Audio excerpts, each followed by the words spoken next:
almost ready to start.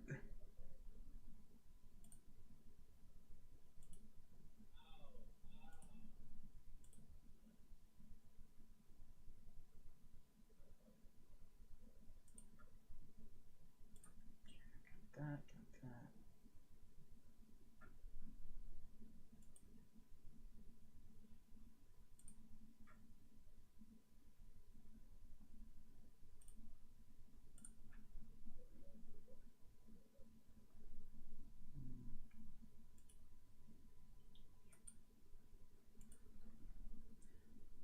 Sorry, you.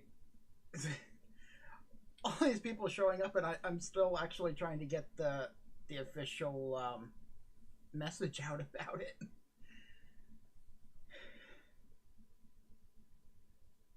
Let's see here.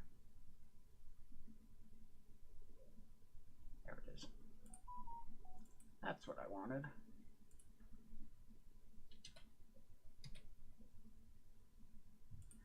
Okay, one more second.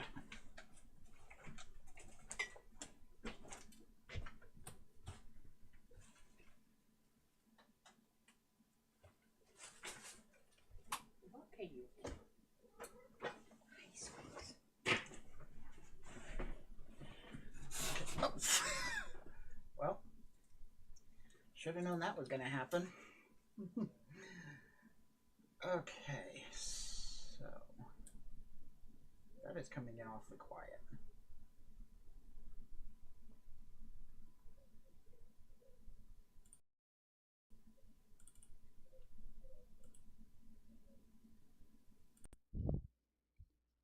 Okay, yeah, this is a little bit better.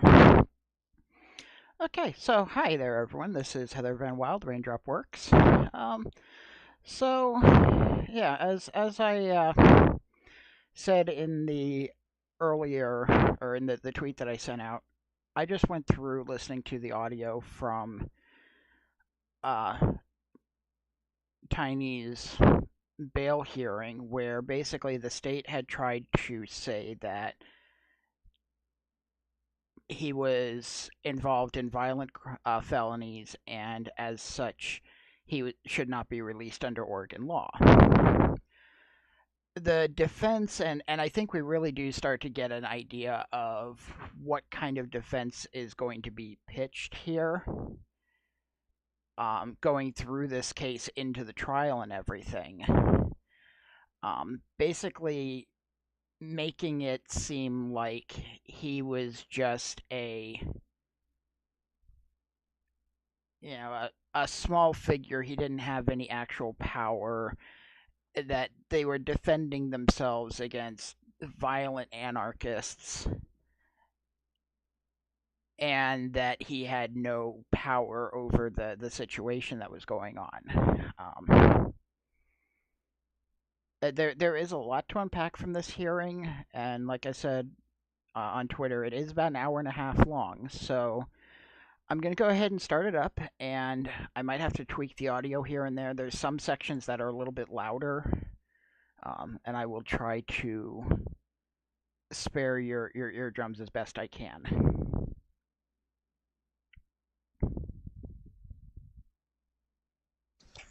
We're on.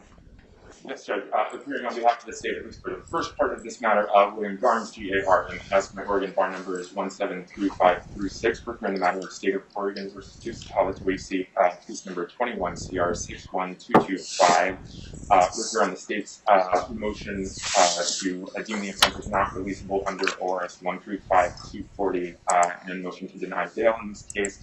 Mr. Toese is present. He's in the courtroom. He's represented by Mr. Durham, also appearing in the courtroom, and I believe we are ready to proceed. I believe we have a brief argument on what evidence rules and how those apply, and what evidence the state can present, and how that will be presented to Your Honor today. I'll leave that to Mr. Durham after his appearance on the record. Thank you. Good afternoon, Your Honor. Nathan Vasquez, representing the District Attorney's Office in the State of Oregon. For the record, my bar number is 014437. Thank you. And good morning, or afternoon, Your Honor. For the record, my name is Drake Durham, HAM. My bar number is 113717. Defense is ready to proceed. All right. Good afternoon, Mr. Toese. Good afternoon, Your Honor. Your Honor, I want to start with the motion. The state submitted a motion trying to outline what ORS 135.240 is and what evidence is allowed in that hearing. Okay. And so just real quick and brief, Judge, I think both sides will be relying on the state v. Slight case 301 or M 237, the 2019 case. The defense would be the argument that hearsay should not be allowed in the determination of whether someone is releasable under the Oregon statute 135.240 due to the fact that it is a decision whether release shall be ordered, and I believe that the state v. Slight discusses that hearsay should not, or hearsay can be allowed if it is a release decision, like a form of release, whether it should be released on relevant cognizance or a release to closer supervision or a bail amount. Whereas state v. Slight does not touch on the fact that it is whether or not someone should be held in custody indefinitely, as the state's requesting here in preventative detention. So based on that, Judge, I think in order for the state to meet their two requirements under the statute, the evidence that they need to present would need or should not be allowed to use hearsay statements in that determination of whether my client should be held for preventative detention. Your Honor, 2 points on this. I believe that Slight does actually directly address that issue. I'm looking at page 250, where it essentially says that ORS 135.240 provides that in considering whether clear and convincing evidence exists in a release, the state has the burden of producing evidence at the release hearing subject to Oregon Evidence Code 101.4H. Looking at Oregon Evidence Code 4041H, the statutory language there is essentially ORS 40.015. The plain statutory language is proceedings under ORS Chapter 135, the entire chapter relating to conditional release, security release, release on personal recognizance, or preliminary hearings. Those rules do not apply. This is clearly a hearing that is in consideration of whether security release applies. In this case, under Chapter 135, I fully agree with Mr. Durham that this particular provision also applies to a determination of what type of conditional release, whether to impose security or conditional release on a defendant. That absolutely applies with that, but I think that the statute is much more broad than defense's argument here. That's it in a nutshell, Your Honor. I think the evidence code is clear that the hearsay rules do not apply in this type of hearing. Anything further? The only additional point I want to make, Your Honor, is that in the Osvaldo Rico Villalobos versus Bernie Gustavo 339 OR 19720 2005 case. Whoa, 339. OR 197 2005. It's the part that I want to point out is on page 6 of the state's motion. It's that they also say that under Article 1, Section 14, that there has to be evidence that's likely admissible at trial. And so hearsay statements are not always admissible at trial. They are if they meet the exception. And I think that the state puts that in the motion shows that just blanket random hearsay statements from people that we don't know who produced them or whatever would not be admissible at trial. And so unless it meets an exception to it, we should exclude any type of hearsay unless the state can point to an exception. Yeah, I mean, I agree with both of you. Because I agree that hearsay is allowed, and I agree that it has to meet the evidence code, and I agree that it has to be likely admissible at a later hearing. So we all can kind of come up with scenarios where we know that hearsay wouldn't be allowed, but this hearsay would. So I think that as we proceed through this, I just have to make a determination of whatever it is the state's trying to put on. Is that the kind of thing I'd hear at trial or not? And so, like, it could be, you could say it's hearsay that they have a picture of Mr. Toise doing something at a protest, and you could say, well, that's hearsay. And then I'd say, well, for purposes of this hearing, it's okay by me because it's an actual representation of him, and we all know it's him, and that's what he's doing, so I'm going to allow it. So that kind of thing, as opposed to somebody unknown with no contact send some email saying, I saw him do X, Y, Z 3 weeks ago. That I probably wouldn't allow because there's no foundation of reliability and credibility to that.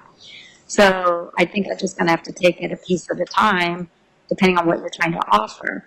I mean, this is an interesting statute because it basically says that. So let me lay out my understanding of that, how the prongs work, and then you can tell me if you think I've got it wrong, because I want to make sure we're all going in this, rowing in the same direction. And that is my understanding of 135240 sub 6 is that I first have to determine, is he charged with a violent felony? I mean, that's the first thing. Is it a violent felony or not? And violent under the statute is described as an actual or threatened serious physical injury to the victim. I won't reference the rest because it's inapplicable. So an actual or threatened serious physical injury to the victim. That is the definition of what a violent felony is. And then if the state has indicted them on that, then they've already established probable cause, and the statute says, okay, we have proof put forward that the allegation supported that he's committed this crime for purposes of the release hearing. And so that's that. And so if we get past that prong, is that it is a violent felony for which he's been indicted, then we get to the whole thing about, well, is he a danger? And then we get into the whole other realm of all of that. So that's how I understand the analysis to go. And you're both nodding. That's consistent with my understanding as well, Your Honor. So let's just start at square one, which is the state has a burden by clear and convincing evidence to support that Mr. Toise is charged with a violent felony. That's where we're first at. And then we'll go from there. Unless you want to approach this somehow differently. The only thing I would point out is that I'm not certain that the statute actually requires the clear and convincing standard for the violent felony. No, it's for the dangerousness. I'm sorry, Your Honor? For the dangerousness. Correct, for the dangerousness. Sorry. Yes, absolutely. If you have the indictment, you're kind of already there, if I think it's a violent felony. Correct, and that's to Your Honor to decide. It's not clear on what the standard of proof on that is, but I think it is a legal determination that the court is more than competent to make. By this definition I just read. Sure. Okay. I do have a quick PowerPoint presentation before I put on evidence. We'll still kind of go along with that. All right, that's fine. Pull that up on the screen. Oh, actually, I don't know if I'm plugged in here.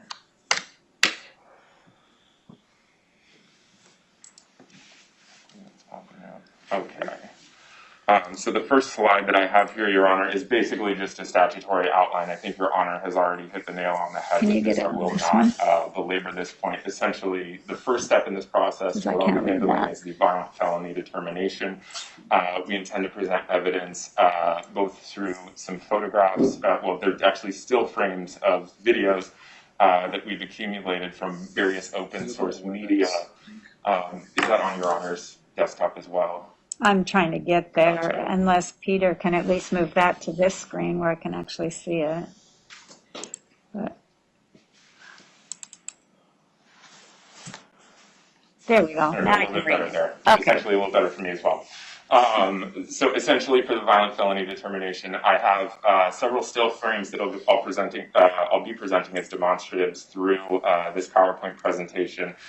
We'll hear testimony from Detective Joseph Cox, who's the primary detective on this case, and I have a couple of very brief videos to show Your Honor that relate specifically to the charges that support the violent felony determination. Essentially, the law that we're looking at is 135240 sub 4 through 6. The PJO that implements that, which is largely the same. I think the addition that the PJO provides is that the violent felony determination can absolutely be challenged at this point. It does place the burden on the state to present evidence to support that. And then again, as I pointed out, Oregon Evidence Code 1014, I understand Your Honor's earlier commentary on we're going to go through kind of piece by piece. Again, it's the position that the evidence code does not apply, as this is a hearing determined, essentially security release in this case. Just to contextualize for your honor, Mr. Toese is charged with 3 counts of assault in the second degree, 2 counts of assault in the third degree, unlawful use of a weapon, 2 counts of that. There are criminal mischief 1 charges, one of which does relate to the portion of the incident that includes the violent felony charges. One relates to a sort of separate set of facts that we won't be getting deeply into today, and 2 counts of riot, again, one applying directly to the violent felony charges, one applying to that other portion. With respect to these, essentially the state's theory and what I expect the evidence is going to show today is that the charges constituting the violent felonies, so the assault charges, the riot charge, the unlawful use of a weapon charges, stem from defendant's participation in and his directing others to participate in essentially what culminated in the assault of a counter-protester in the parking lot of Park Rose High School on August 22nd of 2021 after a rally hosted by and organized in part by the defendant. Risk to the public, DDA Vasquez will be handling that portion of the hearing, but that will be both through testimony of Detective Brandon Combs, who will testify, and an examination of Mr. Toese's history. So with that, Your Honor, I will call my first witness, Detective Joseph Cox, who's waiting.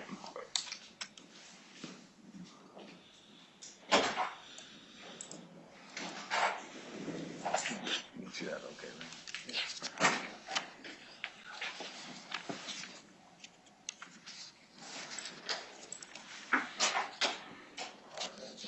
Stand on that side. Good afternoon, Detective. If you'll just stand there, raise your right hand, Mr. Hinkle, swear you in. Please remain standing, raise your right hand. Under the penalty of perjury, do you swear or affirm that the testimony you're about to give in this case is the truth, the whole truth, and nothing but the truth? I swear. Please be seated. And for the record, please state your name and spell your last. The name is Joseph Cox, and it's spelled C-O-X. Okay, is it all right if I say it, Your Honor? Yes, please. Detective Cox, how are you currently employed? I'm currently a detective with the Portland Police Bureau Property Crimes Unit. Okay, and how long have you been working in that position? Since August of this last year. Prior to that, what was your, were you employed with PPB as well? Yes. And for how long? I got hired in 2008 and promoted to detective in 2019. Okay, between that, your current position and your hire date, what various capacities have you worked in for as a law enforcement officer? I worked as a night shift patrol officer for most of my career, and then as a detective worked in sex crimes, robbery, back to sex crimes, and then to property crimes. Okay. So part of your total tenure as a police officer, have you investigated crimes relating to what we might term like mass demonstrations or protest events? Have you participated in those kinds of investigations? Yes, I was assigned to night shift during most of the protests that were happening downtown, so I was working a night shift potential on that. Based on that experience, what kinds of evidence do you typically gather in relation to those sorts of investigations? Usually it's, we're looking for video evidence of the incidents that happened, and then clothing, and also statements when we talk to the people afterwards. Okay. Is it often that you're kind of going through like open source internet video, that kind of thing that you're pulling and using for as evidence of those crimes? Correct. Okay. And did you participate in one such investigation relating to Mr. Toese in August of 2021? I did. Okay. So let's talk specifically about that incident. I have on the slide, it should be on the screen there before you, kind of a little map that's posted there. Do you recognize that area? I do. Okay. And where is that? That's going to be out on 122nd Avenue. Okay. Do you recognize any of the landmarks that are in that photo? Yes, the number 1 is pointing at an old Kmart lot, and number 2 is down there at the Park Rose High School, Okay. and then it's the post office. All right. Gotcha. And are you familiar with any events that occurred on August 22nd, 2021 that occurred in that location? Yes. Okay.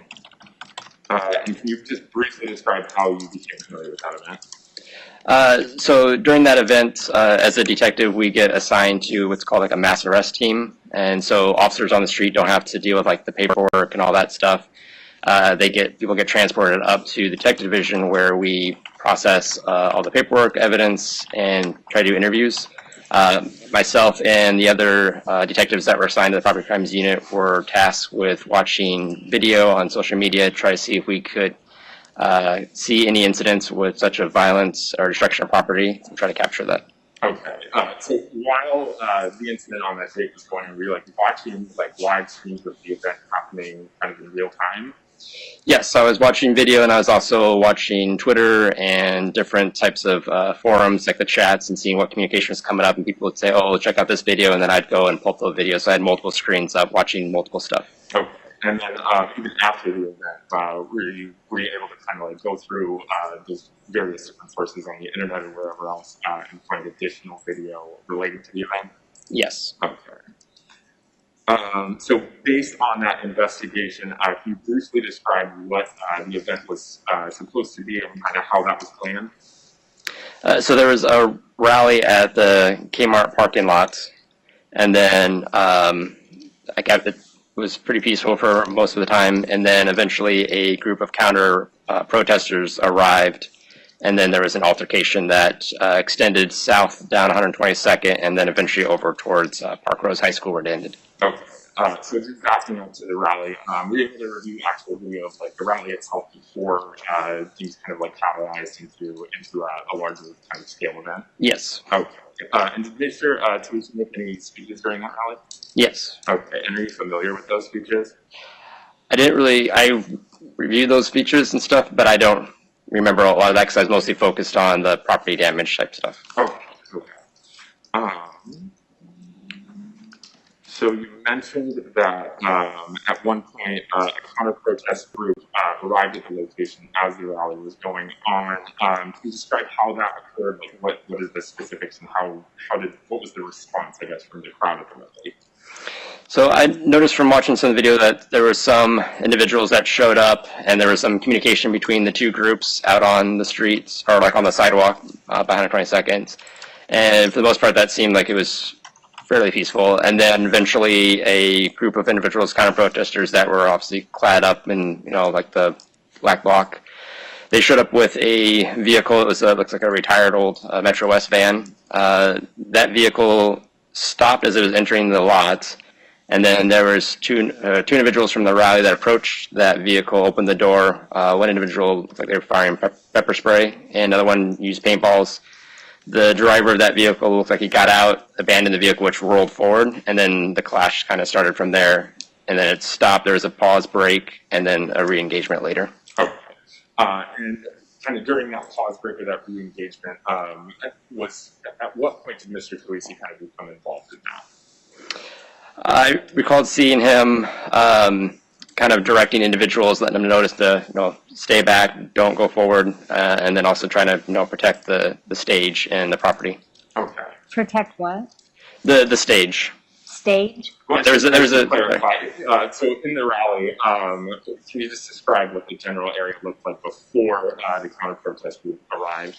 So there was looked like a stage that was set up with an American flag. I believe there's a Statue of Liberty, and they were giving speeches and talking. Okay. And the group that initially attended the rally, how would you characterize that group? There was a lot of people that were, there was a lot of press that was there, photographs. There was individuals there, looked like there's some families there. There's individuals there that were dressed up, wearing tactical vests, helmets, paintball guns. Okay. Did it, from your review of the video, did it appear as though like that particular group had like any specific political ideology or anything like that? Yes.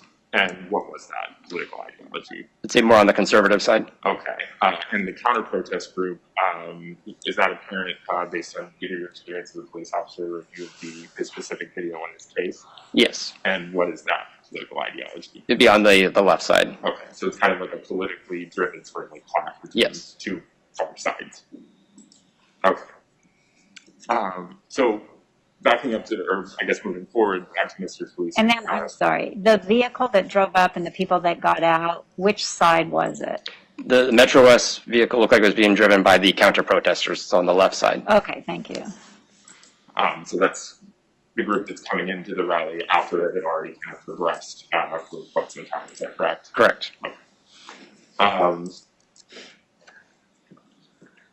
And just so that we're clear, when they entered the parking lot, which group kind of attacked the vehicle? So there was, obviously there was, if you watch online, there was a lot of different videos. There was people who were much further back towards like in the lot and towards the stage that could see the vehicle. It looked like the vehicle was kind of running into the lot. And that was what some information that got put out. But then I discovered video that was actually somebody who was up there by where the vehicle was at. The vehicle came in, looked like it stopped, and was going to try to back out when two people from the rally group approached the vehicle and started firing paintball guns at the driver. The driver abandoned the vehicle, which caused it to roll forward, which from a further perspective looked like it was running into the lot. Okay, so it's essentially like the group, I'll say alt-right side attacking the alt-left side. Is that correct at that point? Correct. Okay. Okay, so I think you mentioned earlier that the groups had kind of moved along 122nd Avenue South towards Parkrose High School. Can you just generally describe, based on your review of the video, what that how that migration occurred? Was it like one solid seamless transition, or was there kind of a bit of a back and forth? So there's actually, looks like it was a bit of a back and forth. So the initial confrontation kind of moved towards like around the Chevron. So right below the one, there's the Chevron, and then there's the 7-Eleven, and then a bank, and then the post office. Is the Chevron where I'm indicating with my yes. mouse there? So there was people from both sides were, using pepper spray, paintball guns, and then the people on the far left side were using fireworks, explosive type devices, throwing them. And so there was a confrontation. It looked like it went past south of the gas station and then kind of stopped.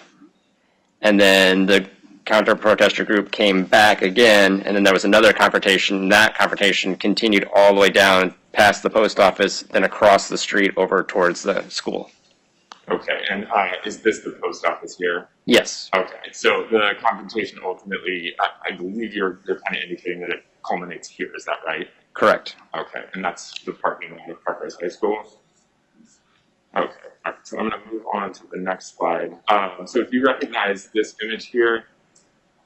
Yes. Okay, and where is that? So that's going to be one of the parking lots at Parkrose High School, and that is from their security video. Okay, is there any specific vehicle in this photograph that's sort of significant to this event?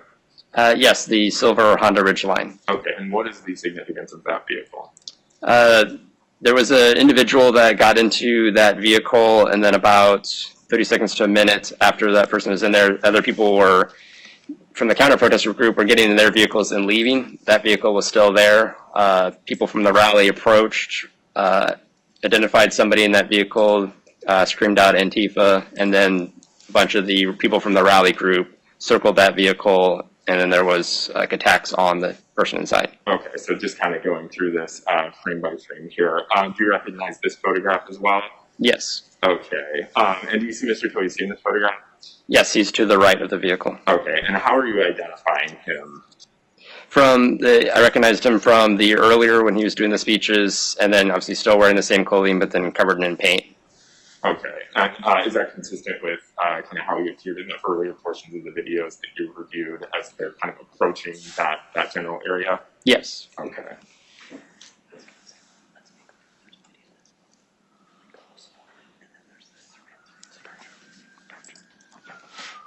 So, and just so that we're clear, it's not all like video that's from this distance. Is there also video that exists that's kind of like much more close up?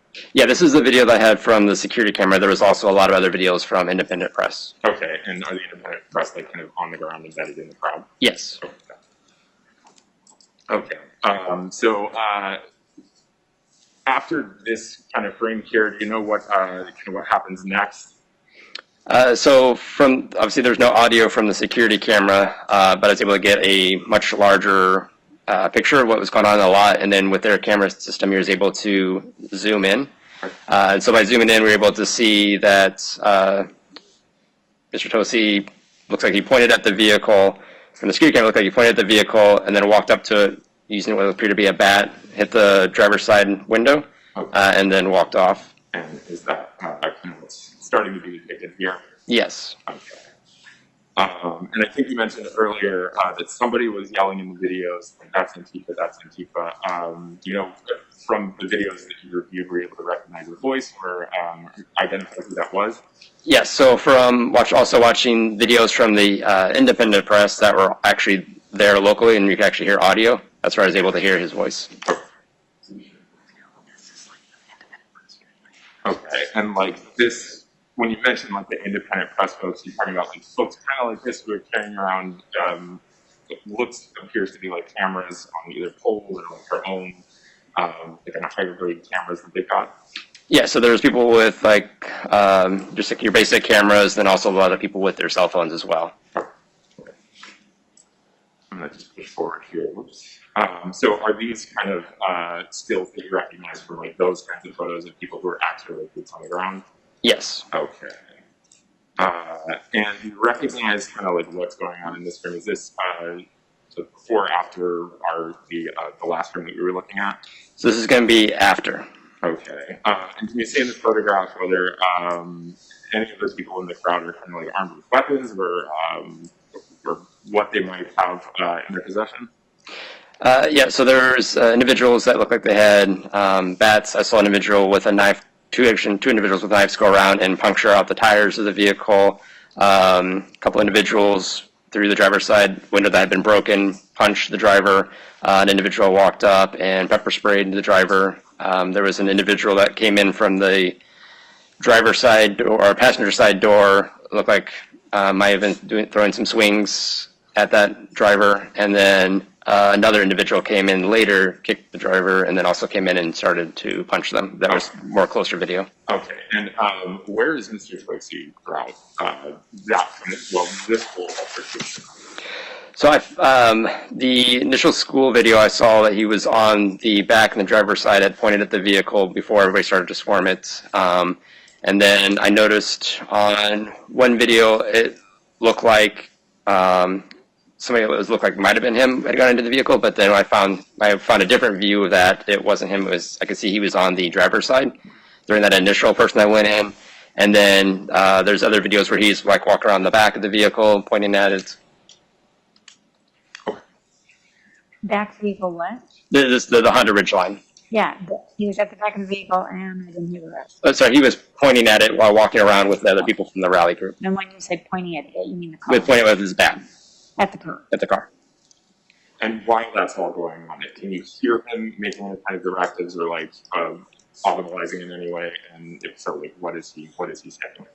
I know there was one audio where he's saying that's Antifa, get him. Okay. I'm going to show you just a couple of other stills here. So these photos here, this is still part of the same altercation that's going on.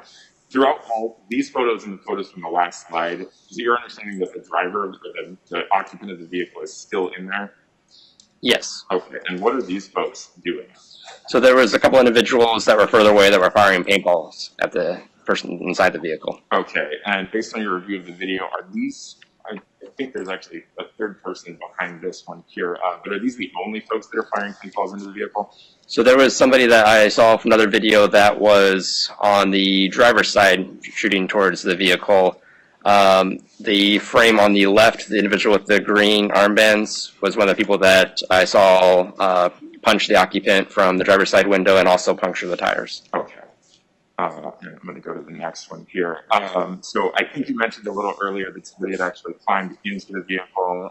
Do you see that person in this frame here? Yes. Okay. And this one is a little obvious. We can see him on the side. But do you know who that person is? Yes. Okay. And who is that? That's going to be identified him as Miles Furrow. Okay. Miles who? Furrow, Furrow. Okay, and I'm going to show you just a couple more photographs here. And this is, do you understand that these are also from the same incident? Yes. Okay, and who is this? That's going to be Miles Furrow again. Okay. And the glove that he has on his hand, is there anything significant about that? They're like the motorcycle riding gloves with some hard plastic on the knuckles. Okay. And have you had an opportunity to actually inspect that glove? Yes. Okay. And based on that inspection, do you understand that that is capable of causing serious physical injury to somebody if it were used as a weapon? Yes. Okay. All right. I do have, at this point, a couple of videos that I want to show Your Honor. It's about 4 minutes in total of video to go through. The first one I'm going to show, Detective Cox, I'll ask you first. Do you recognize from this still here and kind of the timestamps at the bottom, do you recognize what kind of shot? I wonder if it's... Do we know where that one might be? Nothing's changed on my board. Do you still have it on the monitors there? It went blank on WebEx as well.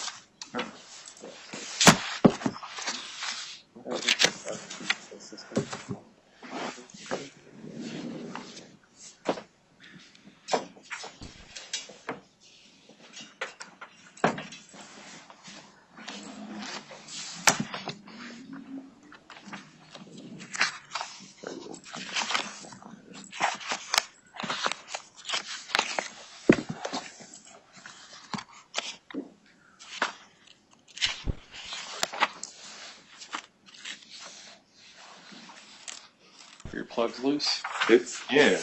I can try and plug it back in.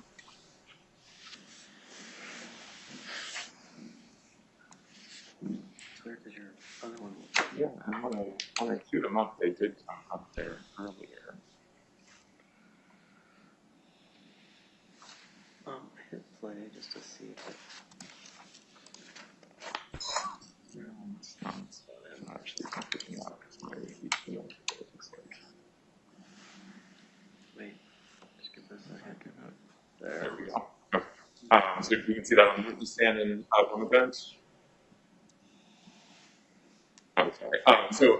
Same question from earlier. Based on your review of the videos, do you recognize this video? Yes. And is this one that you had pulled from an open source, one of your streamer videos? Yes, I pulled a lot of videos. Okay.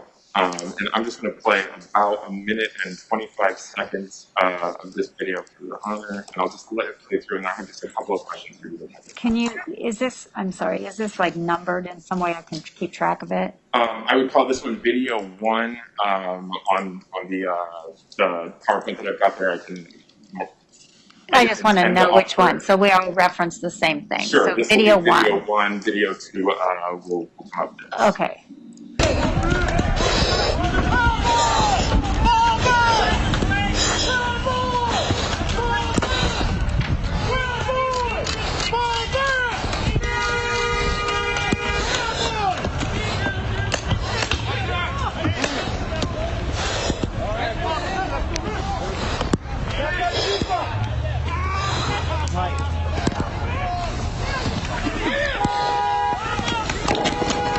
Hey,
So just a couple of questions on that before we move on to the second video. The part that you can kind of hear in the audio where someone is yelling, he's Antifa, do you understand who that was? Yes. And who was that? It was Mr. Toese. Okay. Was there any point in that video where you hear any other commands or command type articulations being made by Mr. Toese?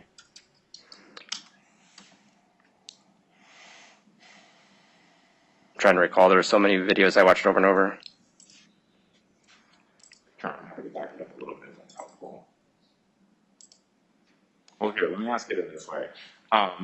Based on your review of the video of the rally itself and the entire event, is it your understanding that Mr. Toese was sort of like the tip of the spear, the like kind of head of the organizational like pattern that culminated in this assault that's happening here? Yes, multiple videos and different segments throughout the whole incident. There was commands being given by Mr. Toese. Okay. I'm going to show you a second video that kind of gives an overhead view, and this is actually, there we go. I'll fast forward just a little bit. Let me double check my timestamp. 4:27.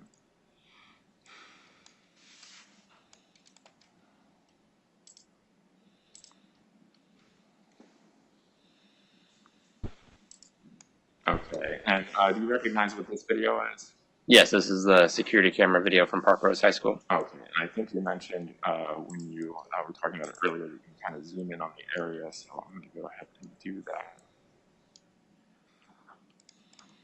And I'm going to let this play through for about 2 minutes, and I'll have a couple of questions for you about it. And this video, unfortunately, has no audio.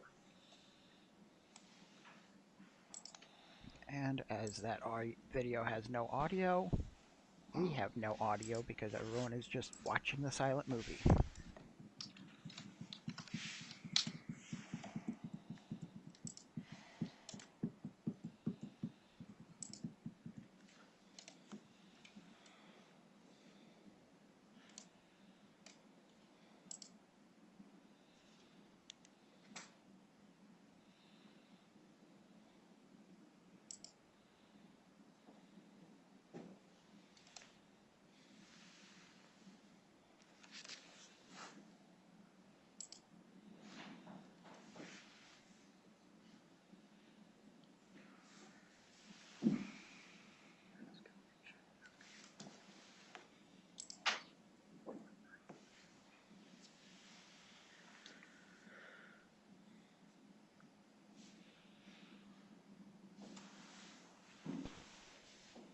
What they're watching is, like they said, security footage from Park Rose High School showing the part of the parking lot where they're going to say that the leftist protesters had arrived, or most of them had parked their cars, had their interaction with Toese and the rest of that group, and then most of them dispersed from there before they could get chased away, except for the one vehicle that doesn't make it out in time.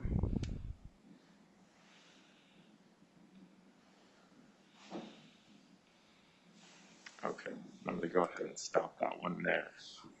So throughout that video, what do you understand Mr. Toese is doing? So from watching the video, from the security, watching from the security video, I was able to tell that the counter-protester group was coming back. I had watched prior to this incident here, and this is where they had parked, assembled, and then moved out from, and so they're coming back to their cars and taking off. Obviously, the individual in the Honda Ridge line was still there. As the group moved forward and was still kind of to the right of the screen, that's kind of off screen, there was still some kind of stuff being thrown back and forth, and a little bit of a conflict between the two groups.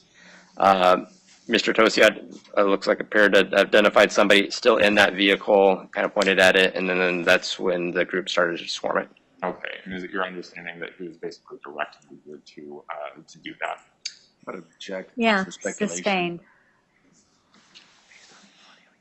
And if I could clarify, Your Honor, based on the audio that you've heard through the totality of your investigation and kind of like review of that video, is that your understanding? That's correct. Same objection. Well, I think you can ask, I don't think you can say that it directed, you can ask be more clear about what it is he was directing at the time he was directing something, and what was it he was directing at the rally before this all happened, I guess, because you're trying to tie them together. So get specific for me. Sure, Judge.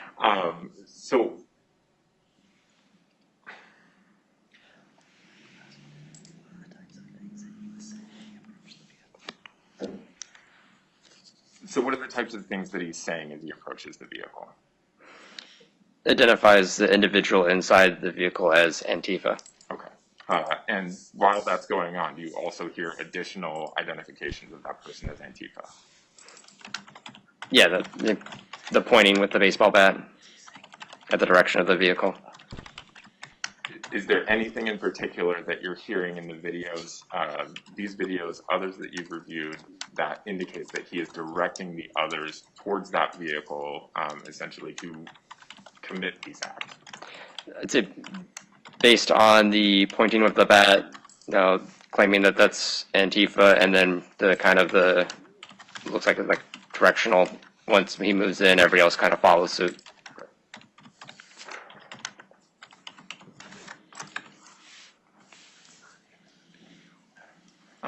The only other question I want to ask you, the folks who are currently on the frame here, do you understand, well, which group do you understand them to be associated with?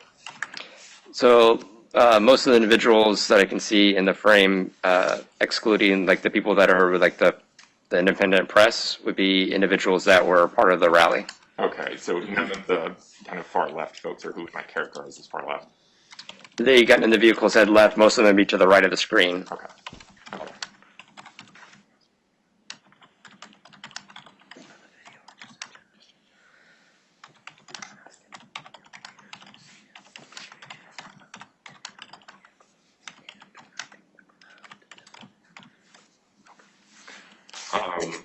I think earlier you had mentioned when it came back to the Kmart parking lot, the group. Was there anything in particular that happened that, I guess, when that group returned to the Kmart parking lot of note? After this incident? Yes. Yes. What happens?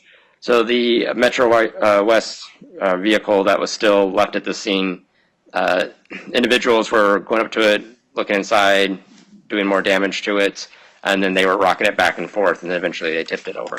Okay, and was Mr. Toese a participant in that? Yes. Was there at any point at which he issued any directions or directives to the folks who were, the others who were participating in that? Yes. And what was that directive, if you recall?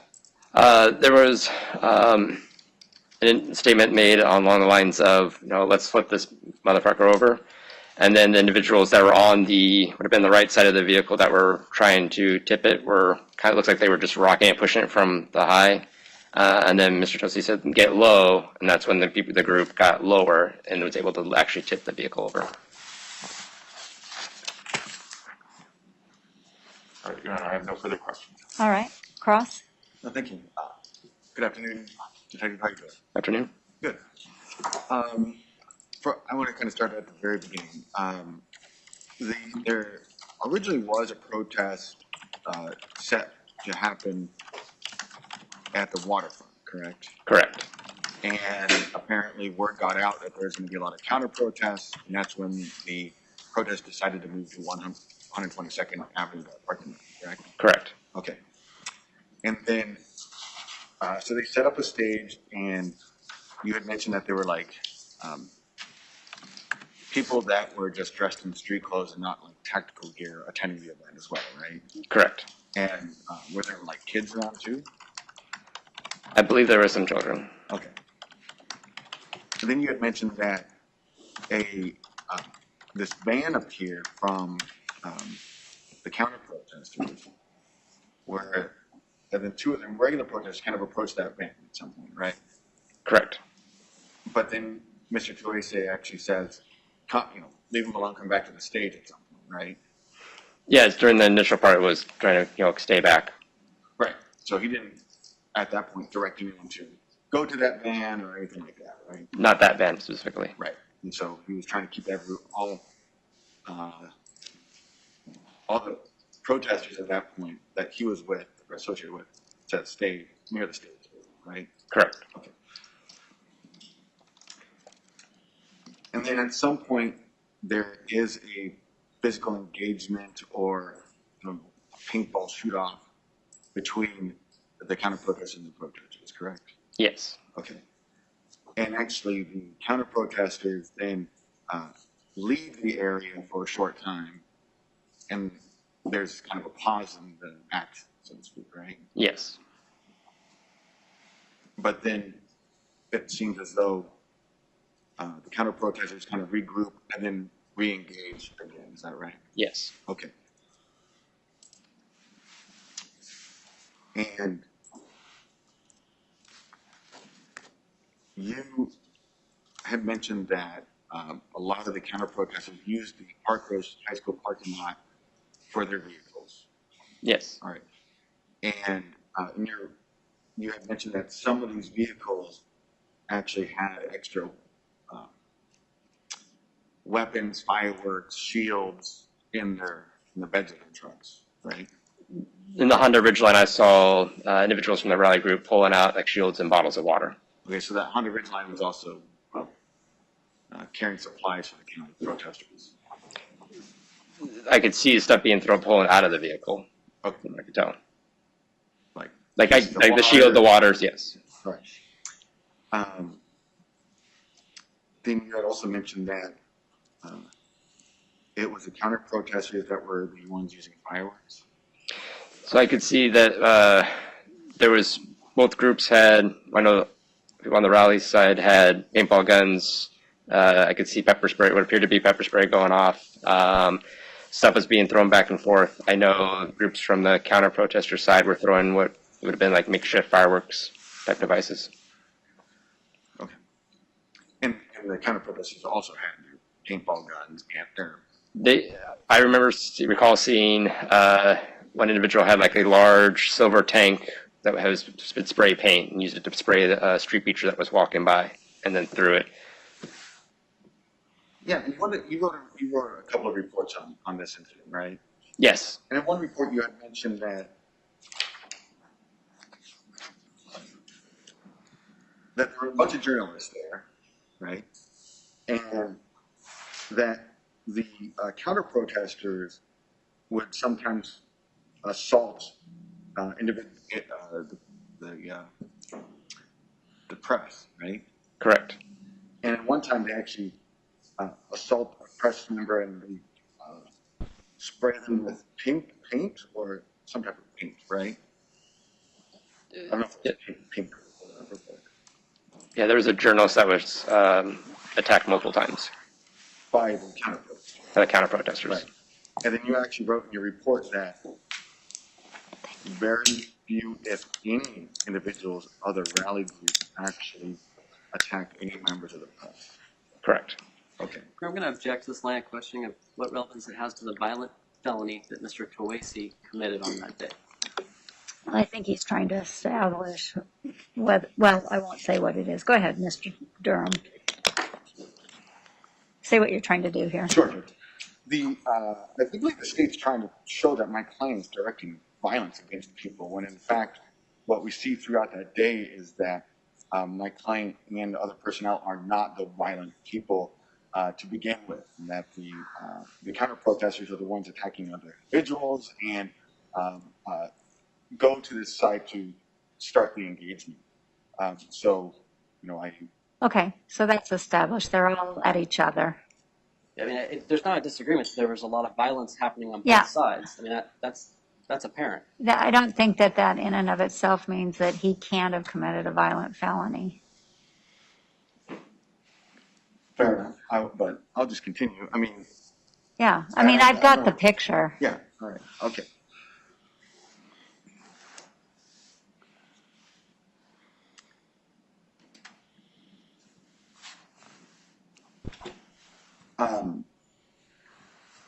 Then what we see in the Park Rose High School parking lot is that Mr. Toese is not the only person from the rally that shows up in that parking lot, right? Correct.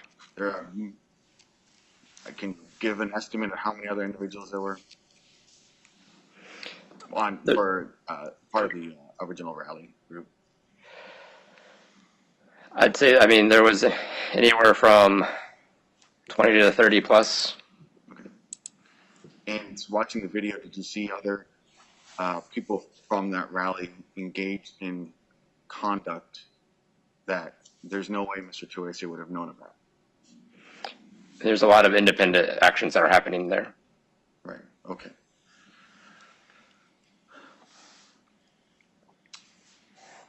And you had mentioned that the counter protesters got to this parking lot. A lot of them left. But isn't it true that some of the counter protesters still stuck around and they were just kind of farther off? I don't know what direction that would be. West of the parking lot. Yeah, so it'd be west of the parking lot. Yeah. So most of the security camera footage, I was only able to get the lot. I didn't get anything past there. And then most of the individuals with the press kind of stuck around in this scene here. Okay. So, I mean, just because we're looking at this, the west would be to the right of this video. Yes. Right? Okay. And so there were still some counter protesters still there. It looked like they were kind of just bleeding out and going off. And then there was a TriMet bus video that I was able to obtain where the bus was coming down, and you could see them. Like at that point, it seemed like this is the part in the events where we're starting to be the disengagement. Okay.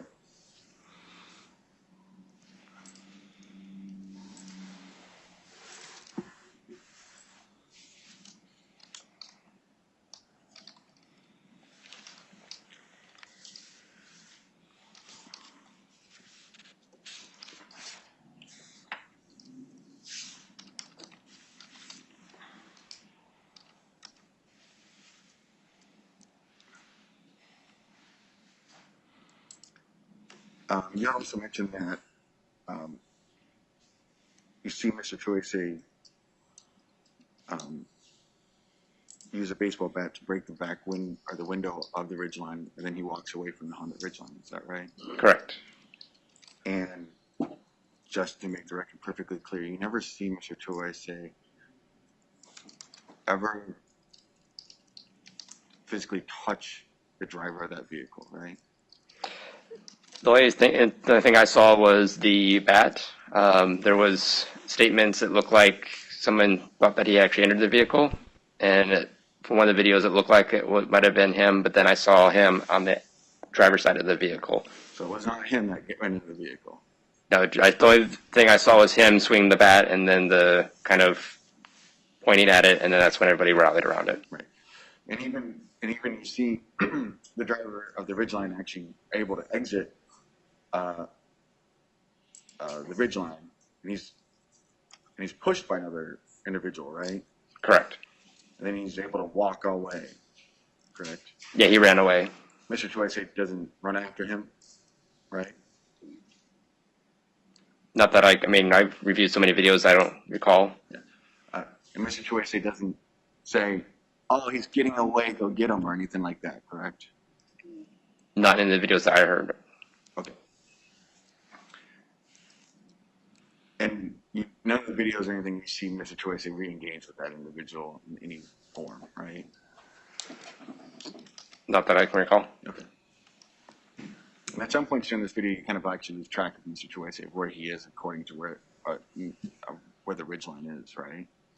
Yeah, so part of my procedure was, because I watched so many of the videos, is I would focus on one individual and just keep watching the videos and watching that person and kind of documenting what they were doing, and then just kind of kept reworking through and watching stuff over and over again. Yeah. So something there. No.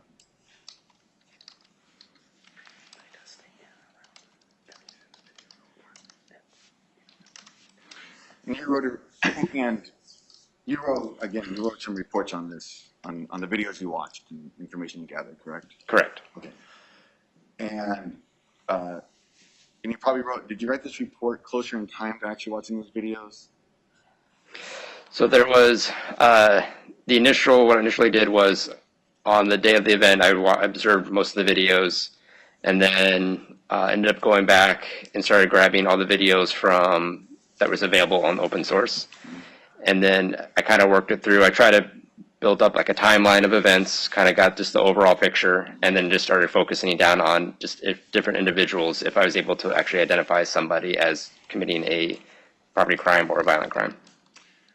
And in your report, the only statements by Mr. Toese that happened at the ridgeline is he's Antifa. That's right? Yes. So he said, yeah. And, Right. That the person is Antifa. That's it. Right? yeah. Trying to recall it. I know I heard for sure that, yes. Yeah. Yeah. Okay. Great.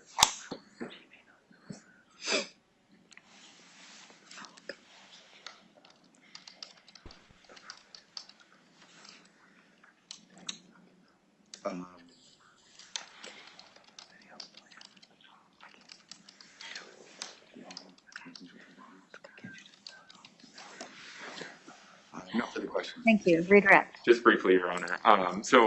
There was a question about some initial orders that were given, I think, when at the initial rally, Mr. Toese had gone up and told some folks, like, back away from the folks who are on 122nd Avenue. So he issues that order. Did the folks in the crowd follow that order? There was, I know in one of the videos I watched, there was people that were, following those orders. There were some individuals that would kind of start to do their own thing. For the most part, it appeared that, yes, what was being said was kind of followed. Okay. So is it fair to say that there were some independent actors, but there were also a large number of people who were listening to what Mr. Toese was saying? Correct. Okay. I want to ask about the pause kind of after the Metro West ambulance had come into the lot, got attacked, and the two groups sort of separated. During that pause, are you aware of anything that Mr. Toese had done as far as like coming around the back of that gas station? So I had observed through watching all the different videos, there was a group of individuals from the rally that ended up doing kind of a flank and came around. There's like a back street. So if you're looking at the Kmart parking lot, there's the Chevron. There's like a little lot there. They went behind the Chevron and then came in between the Chevron and 7-Eleven. Okay. And just so that we can kind of, to look at this through the map, is that sort of like this alleyway? Oops, you can't see my mouse there. This alleyway that runs sort of back behind that? Yes. Okay. And that group of people, from your review of the video, did they have any weapons with them? Yes, this would be during the second confrontation. Then, yeah, they came in, did a flank, and there's a lot of paintball guns being fired. Okay. And do you recall any directives being given by Mr. Toese to that group? Not the time I had. I know there's so many videos I watched. I'd have to go back through and review it. Okay. Fast forwarding to the actual parking lot, the occupant of the actual ridge line itself, was there ever, through your review of all of this video that you've mentioned, any aggressive action taken by that one specific person who was inside of that ridge line? No, I tried to see if I pay attention to the clothing that the individual was wearing. I tried to go back through, looking through the different videos to see if that individual was involved in anything that would have drawn that confrontation for some reason, and I wasn't able to find anything in the videos that I reviewed. Got it. The left-wing group that's kind of like off to the side in video 2 that we watched, the one that you mentioned is sort of off frame to the west. When they were in that general area, from your review of all the video, were there any aggressive actions taken by that group of people while the right group was in the parking lot? Let me ask it this way. Were they firing paintball guns into the group? Talking about the left The side? left. Not that I can recall. Okay. Were they like throwing additional fireworks? I think at the point at which it got to the parking lot, it was kind of pretty much a retreat at that point. Okay.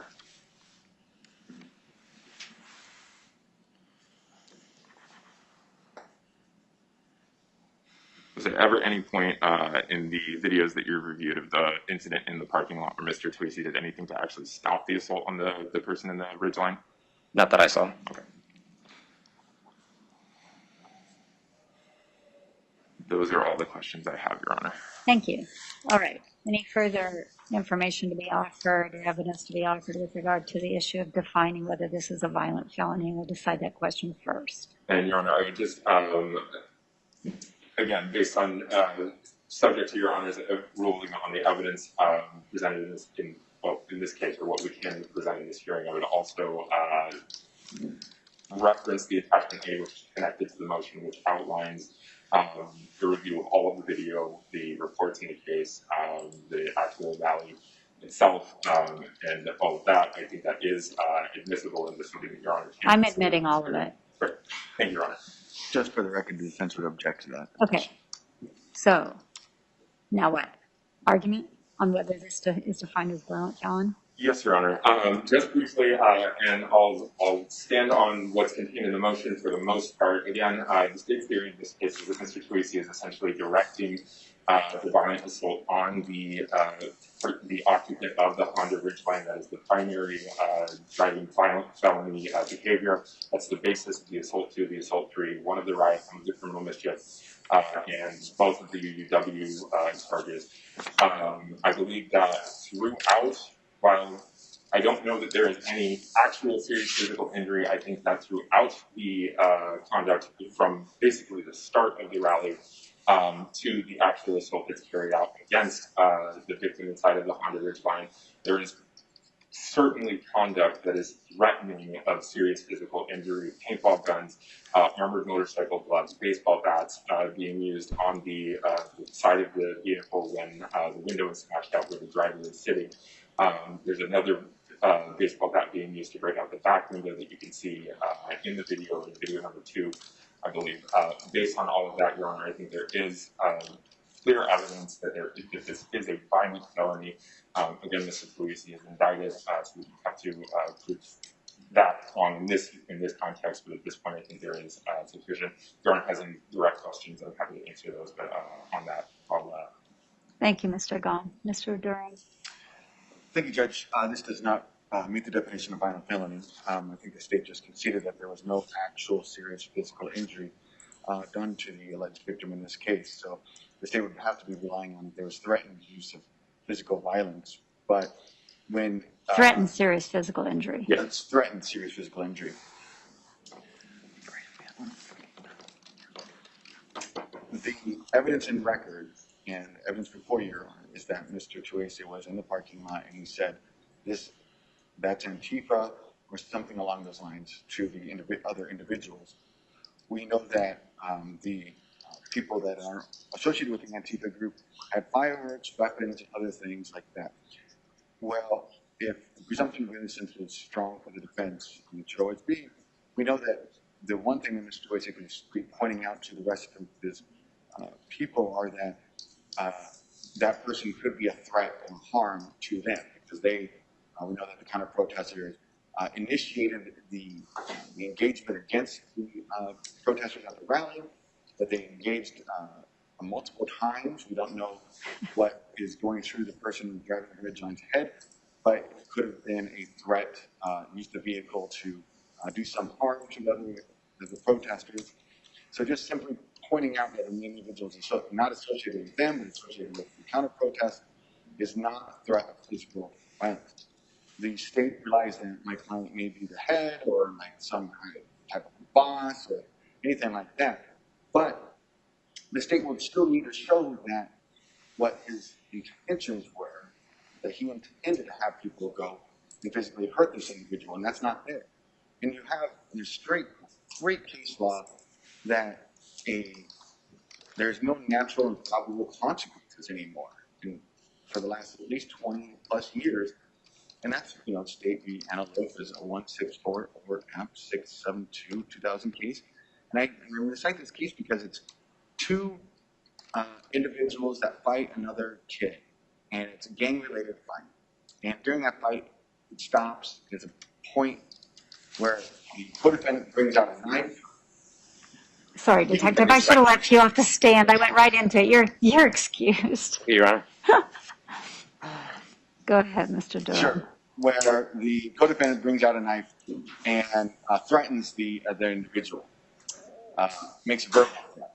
So the state charges the defendant with unlawful use of a weapon based on the aiding and abetting, the solicitation, the idea that, hey, we're on the same team, we're fighting this person, so everything that person does that I'm responsible for. Court of Appeals said that the motion for judgment of acquittal should be granted because there's no evidence that the defendant themselves knew that the co-defendant had a knife, they were even going to go and do anything more than that. And that's the exact same scenario we have here, Your Honor, is that my client, all he does is that points out to that individual. He has no idea what other individuals are going to do.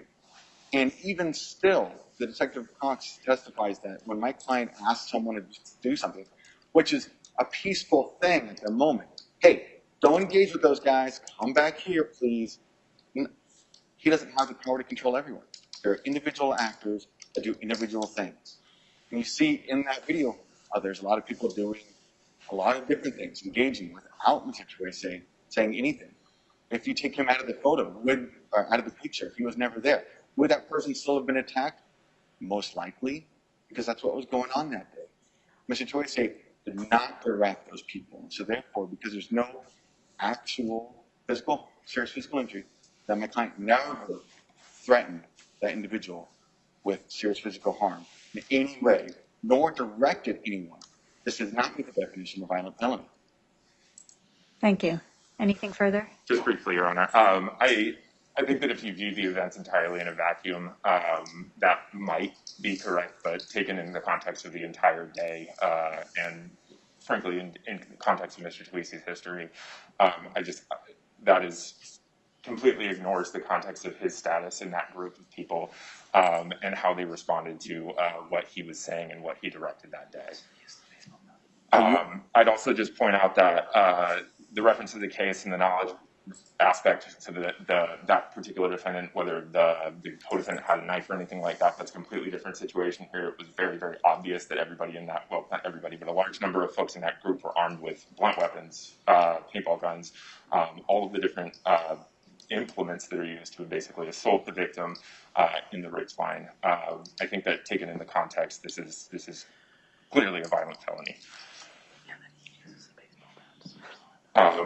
I'd also just point out that he does himself use a baseball bat, a blunt implement, to break the window of the car, which catalyzes that violent portion of that event.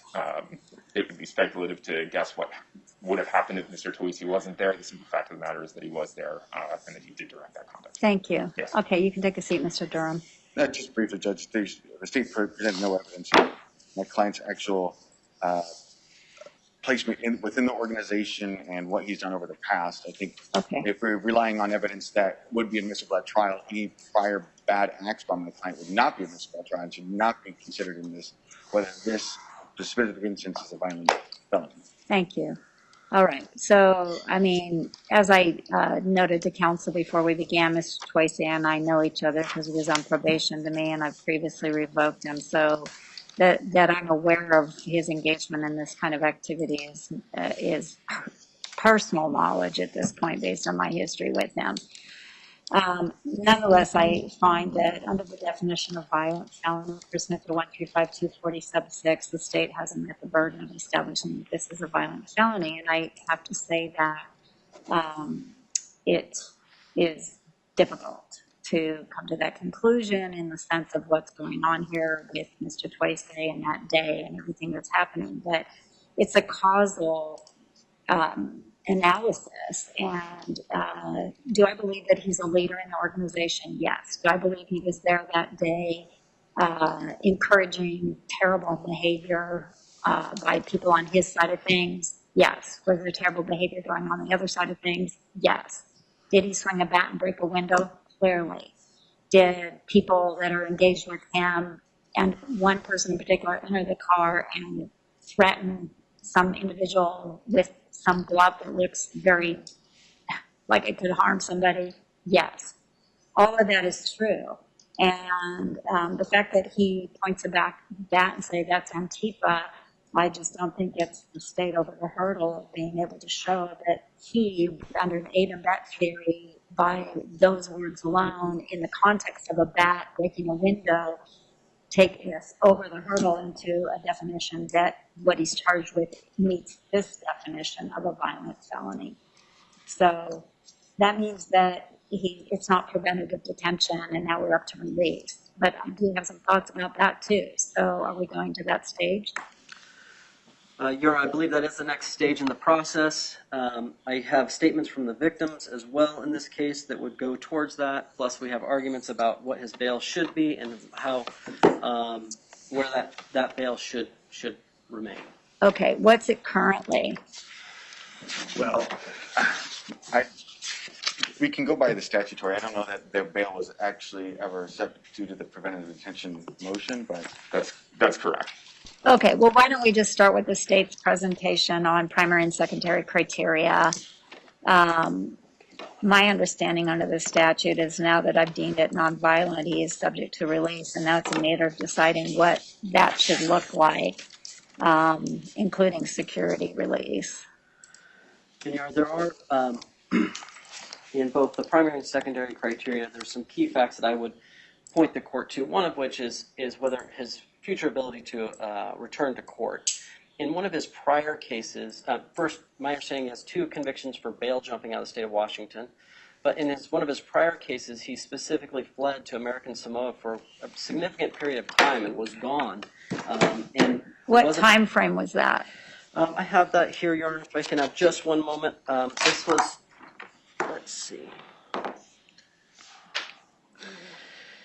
It looks like it was roughly in March of 2019, and then he was arrested in October 4th of 2019. He was arrested by U.S. Marshals when he returned by airplane. So he wasn't turning himself in, he was arrested by Marshals. So we're looking at multiple months where he was out. And he made specific Facebook posts saying essentially that he was aware that this court hearing was out there, but that he was going to go to American Samoa. So did he FTA at a hearing? There was a warrant that was issued. It wasn't an FTA. Well, a warrant because he was on release and then failed to abide by his release. No, I mean, he's from American Samoa, so the fact that he went there doesn't shock me, but He was indicted approximately 1 week before he left before the Facebook post. so he was indicted, and had he been arraigned? no, it was a secret indictment, Judge. Oh, okay. He actually did appear for a one arraignment, but it was no complainted by the state back in July of 2018. Then they secretly indicted him later. His plane tickets were already pre-purchased, so he didn't necessarily, know that a secret indictment was coming down on this case before he purchased his vehicle. Or So his plane ticket. the warrant went out on the indictment and he got arrested when he re-entered. But there are multiple other points about this issue. Sure. So one is, just briefly on this issue is, yes, he also acknowledged in Facebook posts that he knew that this was out here, and so he was still going to American Samoa. So that's one thing. The other thing is that his probation performance is a good indicator. There's been multiple times where he's been out of compliance with GPS. There's been multiple times where he has, either failed to appear or has had issues on probation.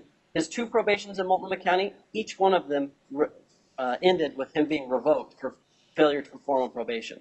So there's significant history with Mr. Toese being involved. He also has a pending matter out of the state of Washington in Olympia for some criminal actions that took place approximately a week or 2 after this, the subject matter of this case. And so those are additional concerns, is that Mr. Toese will travel into multiple jurisdictions and has been arrested and has had issues in other jurisdictions. The combination of all of those things, in addition to the fact that he has a network of support that will support him in what the state terms as his criminal behavior, continue to pose that risk. That A, he's a flight risk, and B, that there's an ongoing risk to the danger to the public. Okay, what bail do you want? Your Honor, the state would request $2 million in bail. Okay, and that's a total, I don't know what the indictment is. Can I have a copy of the indictment? Certainly, Your Honor.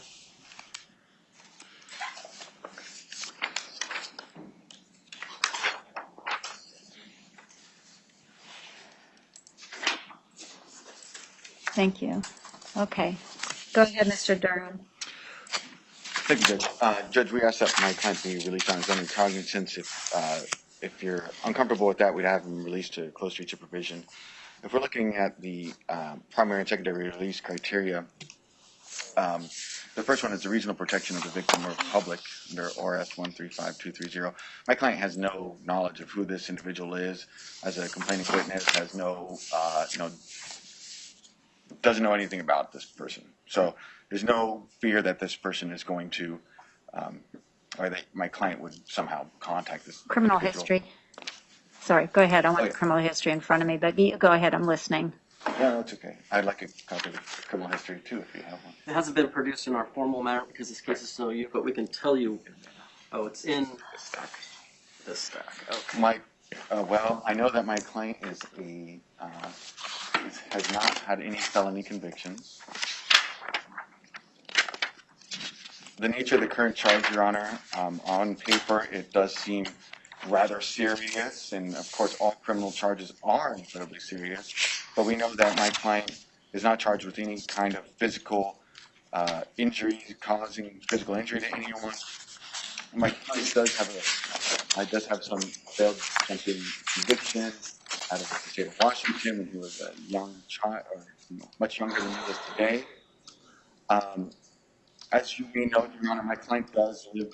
He grew up in American Samoa. That's his homeland. That's where he graduated high school. And he came here in 2014 to live with his mom and his father and his siblings. He's lived here since 2014. So this is not a case where my client likes to just skip out on jurisdictions. He likes to be at home with his family. And unfortunately, even though it is a different state, it's relatively close. We allow people to live in Vancouver, Washington while on probation or while pending open criminal matters. He was in custody in Washington State when this indictment, again, a secret indictment, was issued. He voluntarily waived extradition. He is prepared to waive all extradition for anything matters that would come up where he would be required to come back to court. For some reason, so he's more than happy to do that. If we talk about, so 2011, we saw Article Section 14, Section 16, and State 3 Sutherland 329 OR 359 mentioned the case that my client's financial situation. He is currently unemployed. He doesn't have an income at this point. And I guess it's going to be placed on the record. So my client is prepared to testify under oath about his financial situation, or I can just represent by counsel. Okay. I'm court appointed, Your Honor. I'm not a retained attorney. He couldn't afford his own attorney. Again, he is unemployed. He currently has a case out in Washington State. If you were to, he doesn't have he does not own a car. He doesn't own real property. He stocks bonds. Does not have a checking account. And for all purposes, he has zero money. So any bail of $250,000 by statute would be unconstitutional as applied to him due to the fact that he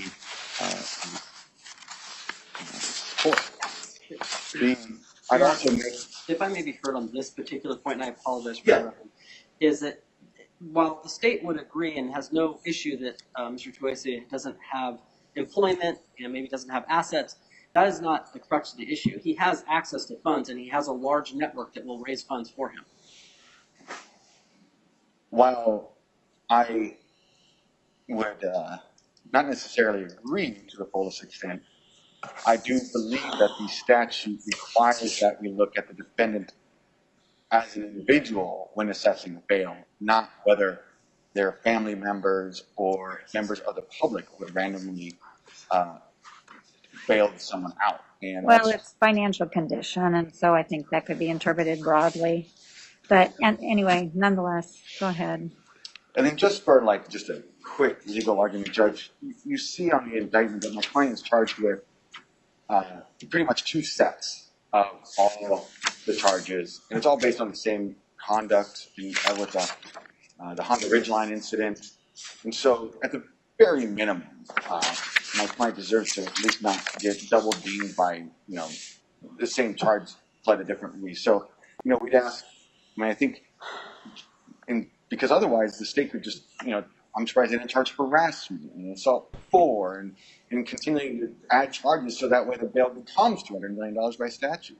If we're just looking at the one incident that he's mainly charged with, and it's a $250,000 just based on that.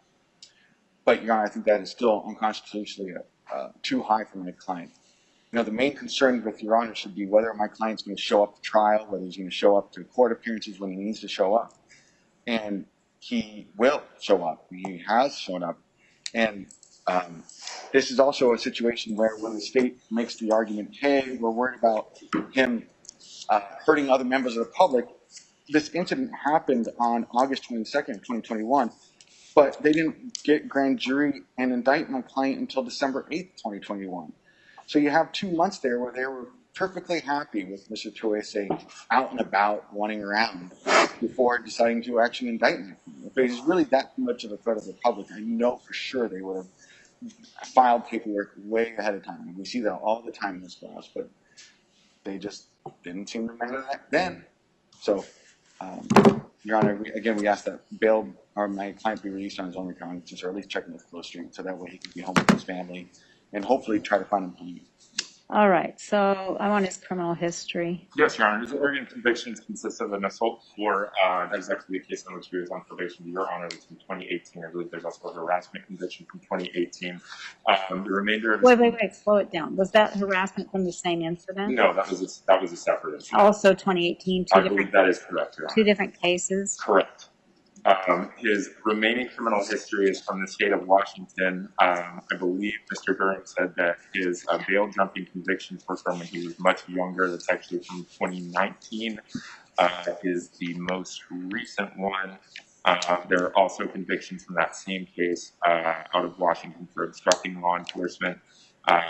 There is another conviction from a separate incident in 2019 for bail jumping.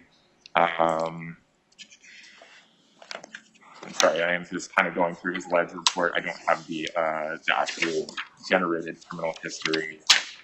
That's the same page.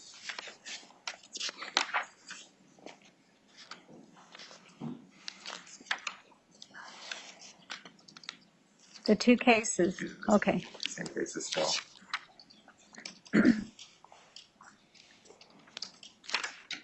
And that actually Okay, all so of the you previously said that there's two cases that he got revoked on, and I know I revoked him on the assault for, but he was also then revoked on the harassment. He was convicted of the harassment. I don't think that he was revoked on. I believe it was a bench probation that was issued in that case, and there was he was not revoked on that No, probation. he was. He was. Yes, I was there for it. Okay, so he's had that's two fine, state revocations doctor. on probation. So he's had two probations in Multnomah County. One was in before Your Honor. The other one was with Judge Montersteg, and she revoked him on that one. And that was the previous one. And then there was one in front of Your Honor. So those two probations. Yes. Yeah, okay. Okay, so this is how I look at it. And just so you know, Mr. Toese, I did tell your lawyer ahead of this hearing that I had a previous history with you and wanted him to know that I would follow the law. But that I did have a history with you, and I gave him the opportunity to reset the hearing, but he allowed me to preside over this matter, and here I am. So I found that you have not committed a violent felony according to the statute, which puts us in the position about discussing release. But this is where my history comes in with you, because the primary release criteria are reasonable protection of the victim of the public, nature of the current charge, prior criminal history and FDA history, any facts indicating possibility of violations of the law if released, and other facts tending to indicate if you're likely to appear. So we've got issues on every single one of those. I think that in the time I've known you, I remember when you were on probation to me, and I got ad nauseum emails, pictures of you violating probation over and over and over, and I just forwarded them to your defense lawyer and the DA, and finally they ended up in front of me seeking a violation of your probation. You were up in Seattle at a protest when you weren't supposed to be. You were in Portland at a protest when you weren't supposed to be, wielding things, just like in this video, wielding a bat, breaking a window. Ever since I've known you, you've thumbed your nose at the law. That's how I see it. And so I think that there is an issue about reasonable protection of the public. Nature of the current charges. These are very serious felony charges, very serious charges that you've been accused of. It causes me pause because it's on an aid and abet, and I'm like, well, we'll see what happens with that and what the state can prove up or not. And so I take that into account. It's not like as if they have you on video directly kicking somebody or punching them or something like that. That's not what this is. Prior criminal history, we've just been through that. It's on the record here. You ditched out to American Samoa when you knew you were facing something. Mr. Durham's point is well taken. You had a right to leave. You weren't indicted with anything. You hadn't been arraigned. You have a right to go home to your family. So that's all true. And so I don't hold that against you because there was nothing legally that said you couldn't leave our country. Then the warrant came out and you got arrested when you came back, and then you answered to that. So that's fair game, in my opinion, that you left for American Samoa. You can't hold that against you. Possibilities of violation. I mean, if the past is any predictor of the future, here we are again. So that troubles me greatly. And so I think that, and then you have the bail jumping convictions, which is a type of FTA, and you've been told not to do something and you did it anyway. So you bring to the table a lot of problems in terms of what release should look like.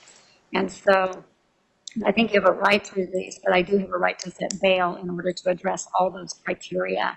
And so based on what's been indicated here, I am going to set bail at $850,000. And if you post the bail, you are going to be on closed street supervision under very strict conditions, including GPS. I'm putting on the order that if there is one blip, you are to return to jail. Closed street is to bring you back to custody. So it'll be a strict compliance. And so if you do make your bail, you're coming back to jail. And then you won't get another bite at that apple. So, yes, anything further from the state? No, Your Honor, there were statements from the victims on release, but I believe that the court has discussed that. All right, go ahead. As you heard, Your Honor, my client does have an open criminal matter in the state of Washington that we do not want him to get any more missed court opportunities there. So how would Your Honor like to address that? If he has court in Washington state, what should he do? Well, this is what we go through all the time, and that's that you alert the court that he's in custody here and he's not going to make it. And he's on closed street supervision on GPS, is he allowed to live at home in Vancouver, Washington? Oh, in terms of those kinds of things, oh gosh, well, we don't have a closed street person here, do we? No. So, I guess I'll put on the order.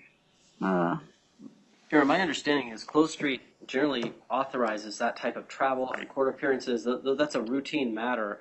Yeah, I would leave it in the hands of closed street. I mean, obviously, he should be allowed to go to Washington to address a court matter. Right. For sure. Other than that, I'll just put on the order, travel to Washington to be approved by closed street supervision. Oh, and what about him living with his family in Vancouver? Well, that I think I'm going to have to put down residence to be approved by closed street supervision. If there's any other issues, can we bring this back in front of Your Honor? Well, you have all of 3 weeks to do it before I'm gone. Understand. So I'm only here to the end of April. So if there's a problem getting this structured with closed street, then I'm around to address it. Okay. So I guess I would say if there's something that happens in the course of April and I'm here, I'd be happy to address it. But if it's outside of that, you're back to call presiding to figure out where to go next. Okay. It's third-party release to closed street. If you post bail, you're not getting out until closed street comes and gets you, because closed street needs to be on top of all these details. So if you post bail, you're not getting out until closed street comes and gets you and says, okay. So it is a third-party release, Peter. Okay, that's everything for today. Thank you, Your Honor. May I have my copy of the indictment? Have everything back. Thank you. Yeah. And here, can you give that back to Mr. Durham?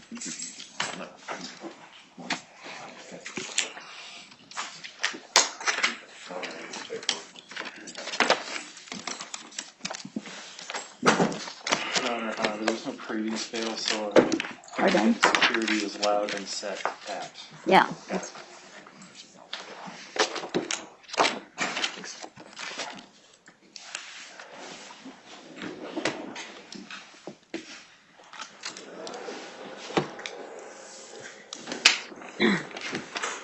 Oh, and it needs to stay on the order, no attendance at protest. Where? Here? Yes. Just a minute. Was there, we're still on the record. Is there any other condition that the state wanted that I didn't address?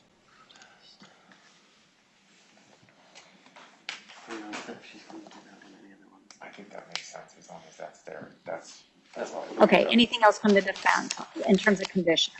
No.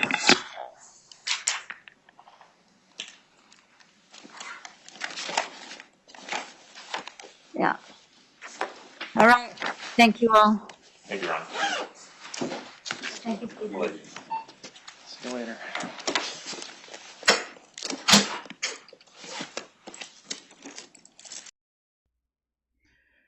And yeah, there we have it. Judge Dailey, she was the last judge to have seen Tiny in a Multnomah court that I know of. And I swear, when she revoked his probation and sent him to jail for 6 months, which, good time or good behavior, he did get out about 3 months early because he was scheduled for release in March of 2021 and instead got out December of 2020.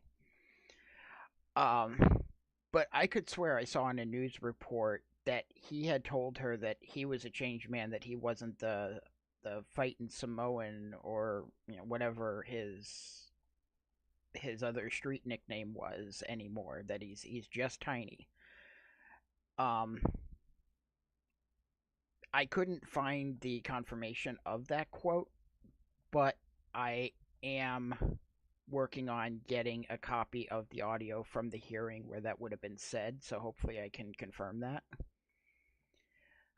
But yeah, it's I can see, I may not necessarily like the call, but I can see why Judge Dailey made the call that the state didn't prove their case of it being a violent felony because he was just hands off enough from in the allegations that they couldn't conclusively prove that. And going from there, Judge Dailey seemed to be very adamant. He's only got this one shot. If he messes up at all, miss a single court hearing, his GPS pings outside of where he's supposed to be, he's found at one protest, whatever, he's done.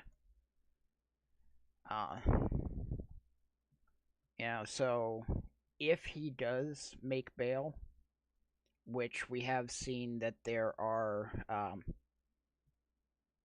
attempts to help secure bail for him that are out there, if this does happen, then we'll see, if he's able to maintain the rules for that.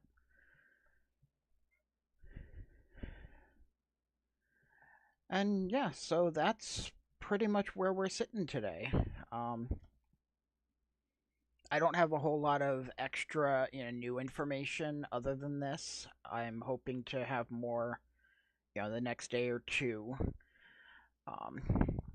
Looking out at the court calendar, the next case that I'm paying attention to, there is a status hearing in the Ben Smith case. He's the person who's being charged with murder from the shooting back in March, where at the JFPK protest. It was also commingled with a protest for justice for Amir Locke.